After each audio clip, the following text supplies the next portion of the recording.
नमस्कार। आज अपन कक्षा सप्तमी में इंग्लिश विषय की बुक हनीकॉम्ब की चैप्टर 5 क्वालिटी का पार्ट 2 पढ़ेंगे। इससे पूर्व हमने पार्ट 1 में पढ़ा था कि जब लेखक किसी दूसरी फर्म के किसी दूसरी कंपनी के जूते पहनकर मिस्टर गैसलर के पास जाते हैं।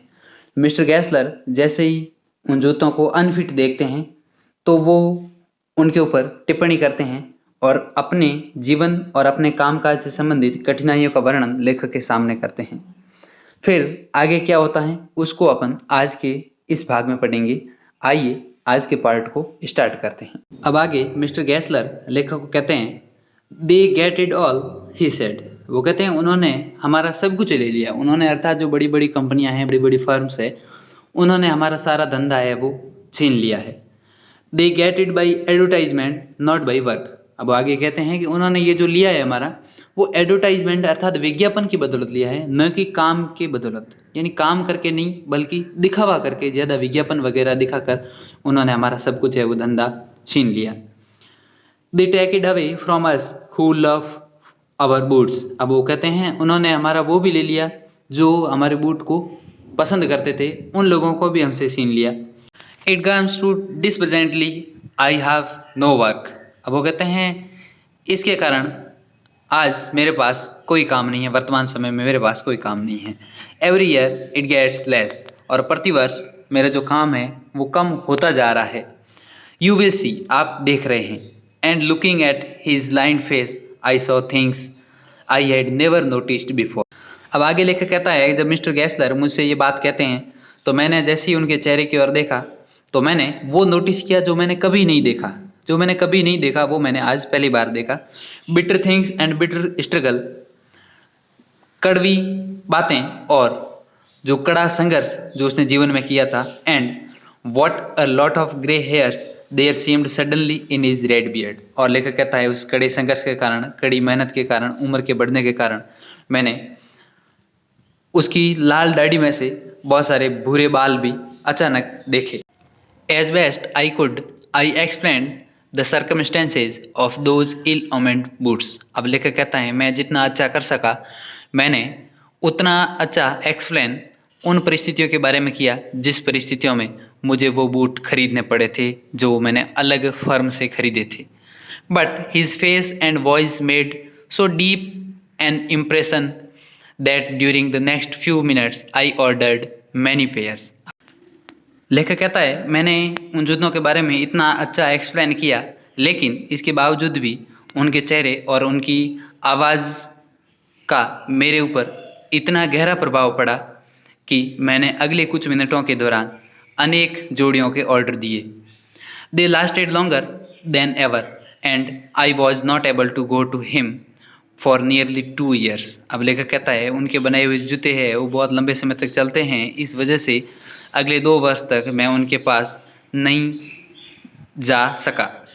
It was many months before my next visit to his shop. अब लेखक कहता है इस बार मैं जो अगली विजिट पर उसकी शॉप पर गया तो उससे पहले कई महीने बीत चुके थे, क्योंकि लगभग 2 साल तक लेखक है वो उनकी दुकान पर नहीं गया।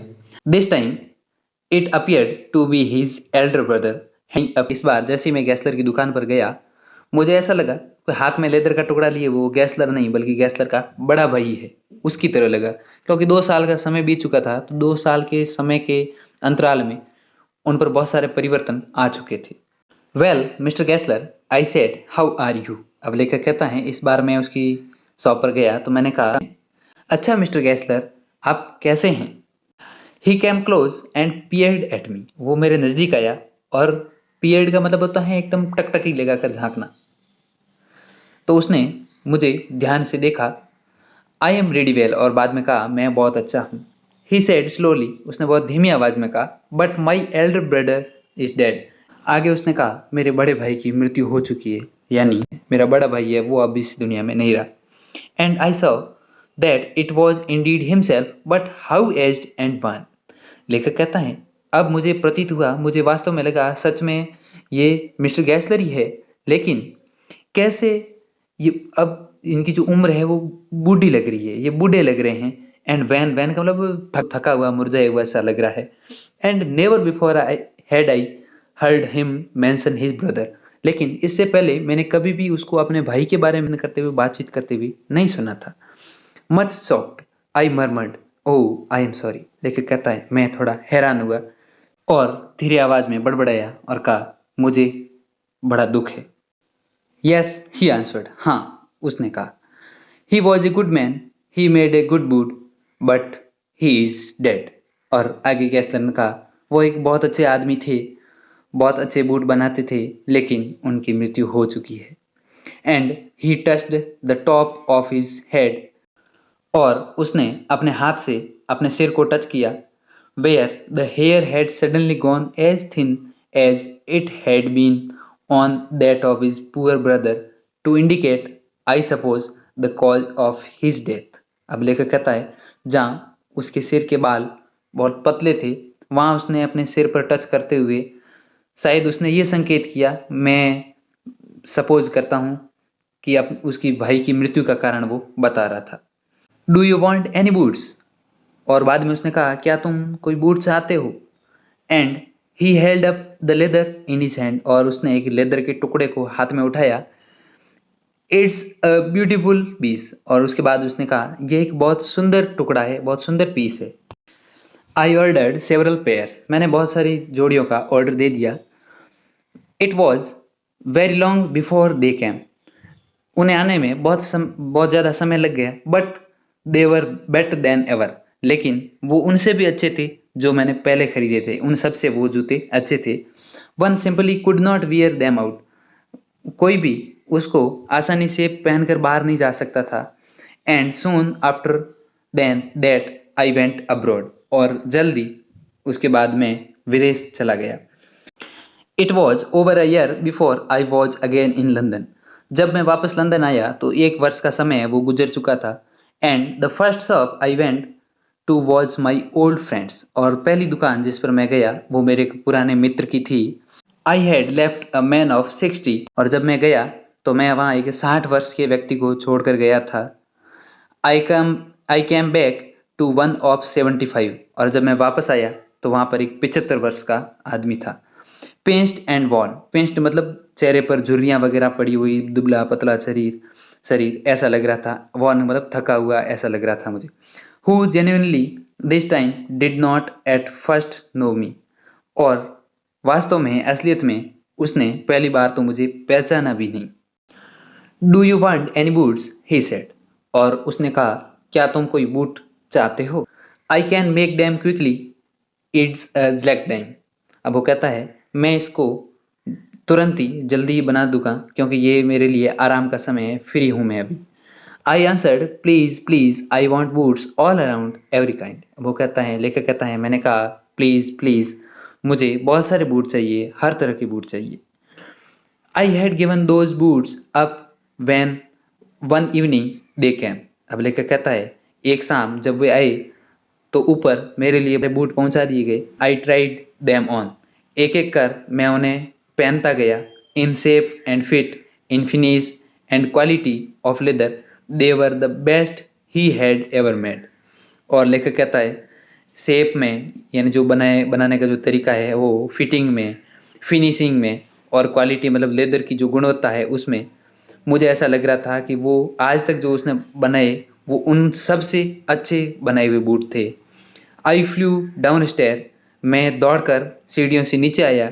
Rot a cheque and posted it at once with my hand, और मैंने एक चेक लिखा और चेक को लिखकर मैंने उसको अपने ही हाथ से पोस्ट कर दिया। मतलब जो बूट वगैरह खरीदे थे उनके मूल्य के लिए मैंने वो चेक वगैरह है वो दिया। A week later, passing the little street, I thought I would go in and tell him how splendidly the new boot fitted. अब लेखक कहता है एक सप्ताह बाद जब मैं उस पतली गली से जा रहा था तो मैंने सोचा मैं उस दुकान के अंदर जाऊंगा और मैं वहां जाकर उनको बताऊंगा कि कितने शानदार तरीके से, स्प्लेंडिडली इसका मतलब है शानदार तरीके से, कितने शानदार तरीके से वो बूट है वो मेरे लिए फिट हुए। But when I came to where his shop had been, his name was gone. लेकिन जब मैं वहां आया जहां उनकी दुकान हुआ करती थी, वहां अब उनका नाम नहीं था, जा चुका था। I went in very much disturbed, मैं अंदर गया लेकिन बहुत ही ज़्यादा डिस्टर्ब्ड था। In the shop there was a young man with an English face. और जब मैं दुकान में गया तो मैंने देखा कि वहाँ एक जवान आदमी था और वो इंग्लिश फेस मतलब अंग्रेजी चेहरे वाला अंग्रेज था ऐसा लग रहा था। Mister Gessler in, I said. मैंने पूछा मिस्टर गैसलर अंदर है? No sir, he said. उसने कहा नहीं सर। No, but we can attend to anything with pleasure. Gessler तो अंदर नहीं है लेकिन हम भी किसी को बड़ी खुशी से अटेंड करते हैं। We have taken the shop over. वो कहते हैं हमने वो शॉप है, ये शॉप है वो ले ली है। Yes yes, I said, but mister Gessler. हाँ हाँ मैंने कहा लेकिन मिस्टर गैसलर कहाँ हैं? मैंने और पूछा। लेखक कहता है ओह ही आंसर्ड डेड। उसने कहा ओह उनकी तो मृत्यु हो चुकी है। Dead, but I only received these boots from him last Wednesday week. लेखक कहता है मृत्यु हो गई है? लेखक थोड़ा हैरान होता है, अचंभित होता है। लेकिन मैंने तो पिछले सप्ताह बुधवार को ही उनसे ये बूट लिए हैं। लेखक उस बात को सुनकर थोड़ा हैरान हो जाता है, अचंभित होता है। इस चित्र में आप देख रहे हैं लेखक खड़ा है और एक व्यक्ति खड़ा है, जूतों की जोड़ियां रखी हुई है और जहाँ जिस दुकान पर गैसलर ब्रदर्स लिखा हुआ था वहाँ अब वो नाम हट चुका है, कोई और नाम ही है, वो दिख नहीं रहा है। कुल मिलाकर लेखक को भी ये बात थोड़ी अचंभित और हैरान करने वाली लगी। He said, poor old man starved himself. लेखक कहता है मैंने कहा उस गरीब आदमी ने, बूढ़े गरीब आदमी ने अपने आप को भूखा रखा होगा। Slow starvation the doctor called it. और उस भूखमरी की वजह से उसकी मृत्यु हो गई, डॉक्टरों ने ऐसा ही कहा। You see he went to work in such a way. आप देखते ही होंगे, आपने देखा ही होगा कि किस प्रकार वो अपना काम करते थे। Would keep the shop on, हमेशा वो अपनी दुकान को खुला रखते। Wouldn't have a soul touch his boots except himself. और उनके अलावा कोई भी उसकी दुकान में बूट को टच भी नहीं करता था, यानी वो हमेशा अकेले बैठे रहते थे।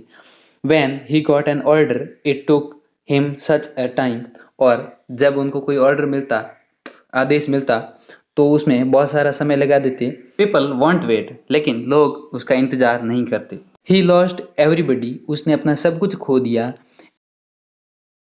And there he'd sit going on and on, और वो हमेशा बैठे ही बैठे रहते। I will say that for him, मैं उनके लिए यही कहूँगा, not a man in London made a better boot।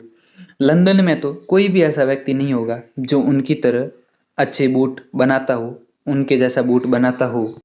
But look at the competition, लेकिन आप कंपटीशन तो प्रतियोगिता को तो देखो। ही नेवर एडवर्टाइज्ड, उसने कभी भी विज्ञापन नहीं दिया, कभी भी अपने काम के बारे में एडवर्टाइजमेंट नहीं दिया। Would have the best leather too, और उनके पास बेस्ट बहुत ही अच्छी क्वालिटी का, गुणवत्ता का लेदर भी था, चमड़ा भी था। And do it all himself, और ये स्वयं वह खुद करते थे। Well there it is, what could you expect with his ideas. अच्छा, ये सब कुछ था वो मैंने बता दिया। अब इसके अलावा आप उनके आइडियाज से, उनके विचारों से क्या एक्सपेक्ट करते हैं, क्या उम्मीद करते हैं? क्योंकि मैंने सारी बात तो आपको बता दी है कि उनके पास बहुत कम कस्टमर आते थे, और जो आते थे वो भी वापस चले जाते थे क्योंकि वो बूट बनाने में बहुत ज़्यादा समय लगाता था। लेखक कहता है ठीक है, बट स्टारवेशन, लेकिन भूखमरी ये कैसे? That may be a bit flowery as the saying is. ये बात है मुझे बहुत थोड़ी हल्की लग रही है, सही नहीं लग रही है, लचेदार बात लग रही है, लेकिन जो सही है वो सही है। But I know my self he was sitting over his boots day and night. लेकिन ये तो मैं भी जानता हूँ, मैं खुद जानता हूँ कि वो हमेशा दिन और रात अपने बूटों पर ही बैठा रहता था, मतलब बूट ही बनाने का काम करता था।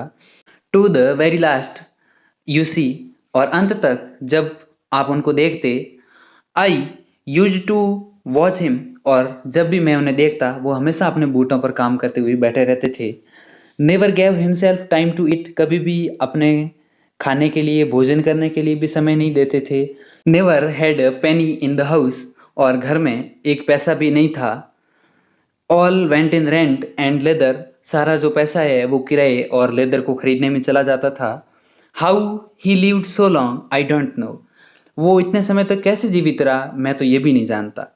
ही regularly let his fire go out, और हमेशा उसके जो भूख की आग थी वो बाहर निकल रही थी। ही वॉज ए कैरेक्टर, वो एक बहुत अच्छा चरित्र था, एक अच्छा कैरेक्टर था। But he made good boots, लेकिन वो बहुत अच्छे बूट बनाता था। Yes I said he made good boots, हाँ मैंने कहा वो बहुत अच्छे बूट्स बनाता था। जॉन गर्ल्सवर्दी इस पाठ के लेखक थे, और इसी के साथ अब अपना लेसन 5 यहीं कंप्लीट होता है। अब आज हमने जितना आज के पार्ट में पढ़ा है उसकी मीनिंग्स करते हैं।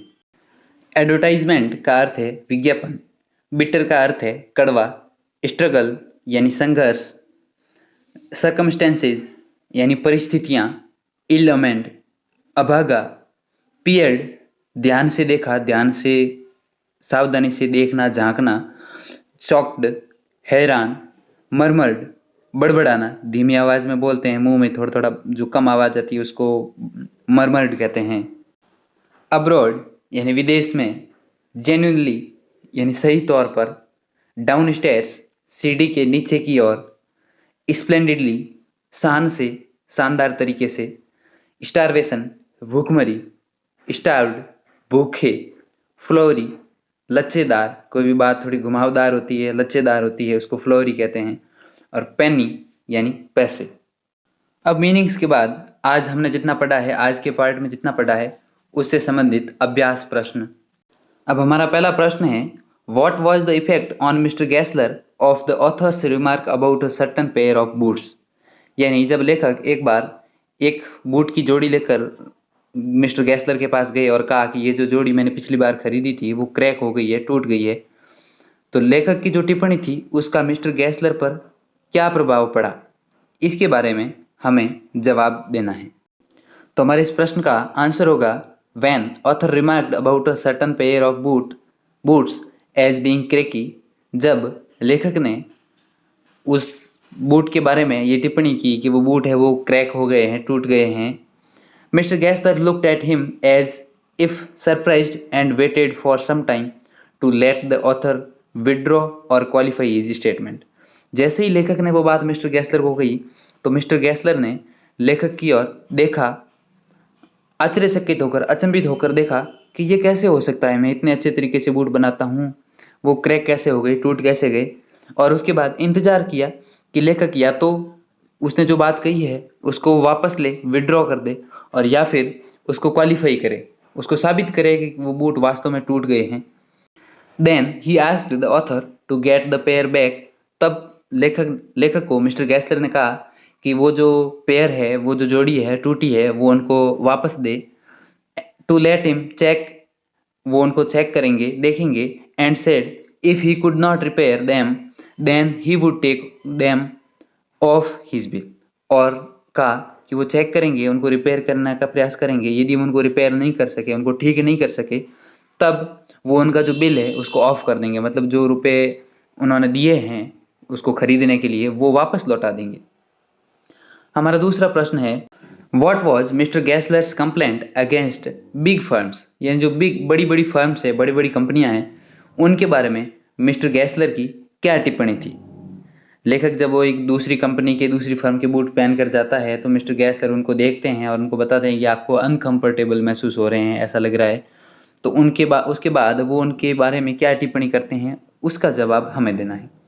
तो आंसर होगा हमारा, mister Gessler's complaint against big firms was that they got their business by advertisement. यानी मिस्टर गैसलर की जो बड़ी कंपनियां हैं उनके बारे में टिप्पणी थी कि वे जो अपना जो काम है, अपना जो बिजनेस है, वो केवल विज्ञापन के माध्यम से ही करते हैं, नॉट बाई गुड वर्क, अच्छे काम के बदौलत नहीं करते हैं। यानी अच्छे अच्छे बड़े बड़े विज्ञापन लगा देते हैं जिनसे ही उनका काम चलता है, ऐसा नहीं कि वो अच्छा काम करते हैं जिसकी बदौलत उनका धंधा अच्छा चलता हो, काम अच्छा चलता हो। They did not have any respect for the work they do, यानी वे जो काम करते हैं उनके बारे में उनका कोई सम्मान नहीं है, उनकी कोई रिस्पेक्ट नहीं है उनके काम के बारे में, वो केवल विज्ञापन की बदौलत ही आगे बढ़ रहे हैं। Every year his sale was getting less because of them, और उनके कारण, यानी जो बड़ी बड़ी कंपनियां विज्ञापन दे रही है इसके कारण ही उनकी सेल, मतलब मिस्टर गैसलर कह रहे हैं कि मेरी जो सेल है वो प्रतिवर्ष कम होती जा रही है। And soon he would be left with no job, और जल्दी ऐसा आ जाएगा एक समय कि उनके पास कोई काम भी नहीं होगा, क्योंकि वो विज्ञापन देते नहीं है, केवल अच्छे काम की बदौलत ही अपने कार्य को आगे बढ़ा रहे हैं। तो जो बड़ी बड़ी कंपनियां हैं वो केवल विज्ञापन की बदौलत ही आगे बढ़ रही। कुल मिलाकर मिस्टर गैसलर का ये कहना था। अभ्यास प्रश्न के बाद अब आज का हमारा होमवर्क। होमवर्क का हमारा क्वेश्चन है, why did the author order so many pairs of boots, यानी लेखक ने अनेक बूटों की जोड़ियों के जो ऑर्डर है वो क्यों दिए, किस कारण से दिए। Did he really need them, क्या वास्तव में उनको आवश्यकता थी, जरूरत थी उनको इतनी सारी बूटों की जोड़ियों की, या फिर किस वजह से, किस कारण से उन्होंने वो इतनी सारी जोड़ियों का ऑर्डर दिया, वो दिया, इसका कारण हमें बताना है। हमने जो पाठ पढ़ा है उसी में ही हमारा आंसर है। तो आप पाठ को समझा है आपने तो पाठ को वापस देखिए, उसमें आपको इसका आंसर मिल जाएगा, आप स्वयं उसका आंसर लिखिए। इसी के साथ अब आज का अपना ये चैप्टर यहीं कंप्लीट होता है। धन्यवाद।